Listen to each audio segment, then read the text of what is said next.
Hello friends, എല്ലാവരും സുഖമായി സന്തോഷമായിട്ടിരിക്കുന്നു വിശ്വസിക്കുന്നു. ആകെ കാണാനൊക്കെ സബ്സ്ക്രൈബ് ചെയ്യുക. നമ്മളൊന്ന് ഈസി ആയിട്ടൊരു ബീഫ് കറിയാണ് ഉണ്ടാക്കുന്നത്. അപ്പോൾ നമ്മളിത് ബീഫ് ഇവിടെ കഴുകി വൃത്തിയാക്കി വെച്ചിട്ടുണ്ട്. നമ്മളിതിലേക്ക് 1 സ്പൂൺ വെളിച്ചെണ്ണ വെച്ച് കൊടുക്കുക. വറ്റൽമുളകും മുഴുവൻ മല്ലിയും കൂടിയിട്ട് നമ്മളൊന്ന് ചൂടാക്കിയിട്ടുണ്ട്. അതൊന്ന് മിക്സിയുടെ ജാറിലൊന്ന് പൊടിച്ചിട്ടുണ്ട്. അത് ഇട്ട് കൊടുക്കാം മിക്സിയുടെ ജാറിൽ. മഞ്ഞൾപ്പൊടി കൂടി ഇട്ടിട്ട് കുറച്ച് ഉപ്പ് ഇട്ടിട്ട് നന്നായിട്ട് കൈ വെച്ചിട്ടൊന്ന് നന്നായി വെച്ചിട്ടുണ്ടെങ്കിൽ നമ്മൾ ഒരു കുക്കർ എടുത്തിട്ട് അതിൽ സ്വല്പം പെരിഞ്ചീരകം സ്വല്പം പൊട്ടിച്ച് കൊടുക്കുക. വെളുത്തുള്ളിയും ഇഞ്ചിയും കൂടിയിട്ട് നമ്മൾ ഇട്ട് മൂപ്പിക്കും. 1 സ്പൂൺ മുളക് പൊടിയും 1 സ്പൂൺ മഞ്ഞൾപ്പൊടി ചേർക്കും.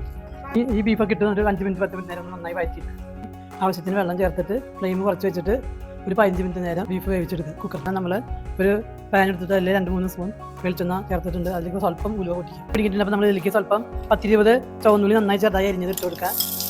സ്വല്പം കറിവേപ്പില ഇട്ടിട്ട് നന്നായി ബ്രൗൺ കളറാവുന്ന വരെ മൂപ്പിക്കുക.